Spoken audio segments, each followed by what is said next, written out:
8. தோற்ற முரண்கள். உங்கள் உடைமைகளால் நீங்கள் ஈர்க்கப்படும் அளவிற்கு வேறெவரும் ஈர்க்கப்படுவதில்லை. வாகன ஓட்டுநராக இருப்பதன் முக்கிய பயன் மிக அரிதான வாகனங்களை ஓட்டும் வாய்ப்புகளை பெறுதலே ஆகும்.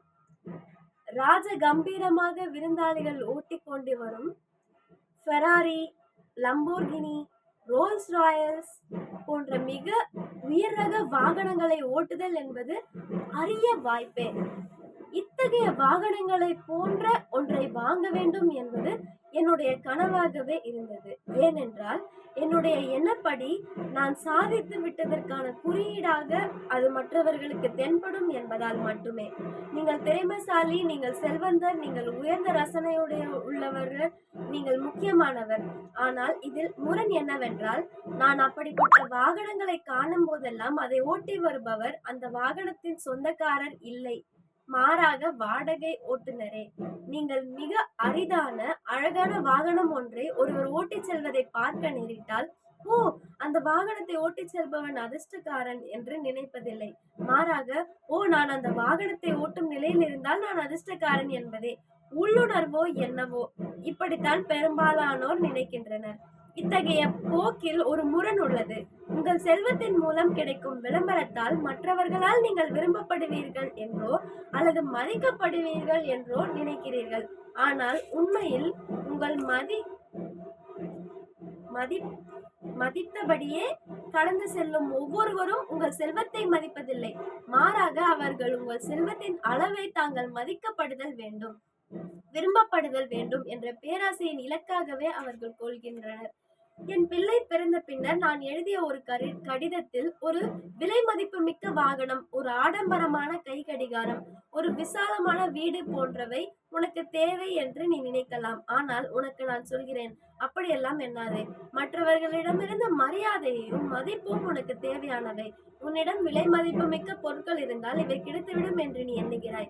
அப்பொருட்கள் நீ எதிர்பார்ப்பதை தரப்போவதில்லை. குறிப்பாக நீ யாரிடமிருந்து மதிப்பையும் மரியாதையும் எதிர்பார்க்கிறாயோ அவர்களிடமிருந்து. தங்களுடைய ஃபெராரி வாகனத்தில் உணவகத்தின் முன்னர் வந்திருக்கும் ஒருவரையும் நான் வெறித்து பார்ப்பதாக எண்ணி பார்க்கும் போது நான் அவர்களை வாகன ஓட்டுநர்களாகத்தான் உணர்கின்றேன். அவர்கள் எந்த இடத்திற்கெல்லாம் செல்கிறார்களோ அங்கும் அப்படித்தான் மக்கள் அவர்களை வெறித்து பார்ப்பார்கள். அப்படி பார்ப்பதை அவர்கள் விரும்புகிறார்கள் என்றும் நான் நம்புகிறேன். தாங்கள் மதிக்கப்பட மாட்டோம் என அவர்கள் உணர்வார்கள் என்றும் நான் கண்டிப்பாக சொல்வேன். ஆனால் நான் வாகனத்தை ஓட்டும் அவர்களை ஒரு பொருட்டாகவே மதிக்கவில்லை, கவனிக்கவும் இல்லை என்பது அவர்களுக்கு தெரியுமா? நானே அந்த வாகனத்தின் ஓட்டுநர் இருக்கையில் அமர்ந்திருப்பதாக கற்பனை செய்தபடி அந்த வாகனத்தை மட்டும்தான் வெறித்து பார்ப்பேன் என்பது அவர்களுக்கு தெரியுமா? அவர்களுக்கு மதிப்பும் மரியாதையும் கிட்டும் என்ற எதிர்பார்ப்பில் தான் அவர்கள் ஃபெராரி வாகனத்தை வாங்கியிருப்பார்களா? நானும் என்னை போன்ற பலரும் வாகனத்தின் தோற்றத்தால் தான் ஈர்க்கப்படுகிறோமே ஒழிய வாகனத்தை ஓட்டி வரும் அவர்களால் ஈர்க்கப்படுவதில்லை என்பதே அவர்கள் ஒரு கணமாவது சிந்தித்திருப்பார்களா? இந்த வகையான எண்ணம் பெரிய மாளிகை போன்ற வீடுகளில் வசிப்போருக்கும் பொருந்துமா? கண்டிப்பாக பொருந்தும். நகைகளுக்கும் துணிமணிகளுக்கும், ஆம், அவற்றுக்கும் தான். இங்கே நான் சொல்ல வருவது பணம் ஈட்டும் எண்ணத்தை நாம் கைவிடுதல் வேண்டும் என்பது அன்று. அதை போன்றே நவீன வாகனங்களை வாங்கக்கூடாது என்பதும் அன்று.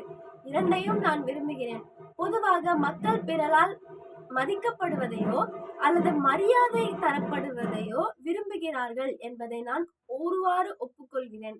ஆனால் பணத்தை கொண்டு வாங்க நினைத்தால் எவ்வளவு எதிர்பார்க்கிறீர்களோ அதை விட மிகவும் குறைவானதே கிட்டும். உங்களுக்கு மரியாதையும் மதிப்பும் இலக்குகள் என்றால் அவற்றை எப்படி பெற இயலும் என்பதில் கவனமாக இருங்கள். இரக்கம், அன்பு, கருணை போன்றவை வாகனங்களை விட அதிக அளவிலான மதிப்பையும் மரியாதையையும் பெற்றுத்தரும். ஃபெராரி வாகனங்களை பற்றி பேசுவதை இதோடு முடித்துவிடவில்லை. அதிவேக வாகனங்கள் குறித்த முரண்களை பற்றிய கதையை நம்முடைய அடுத்த அத்தியாயம்.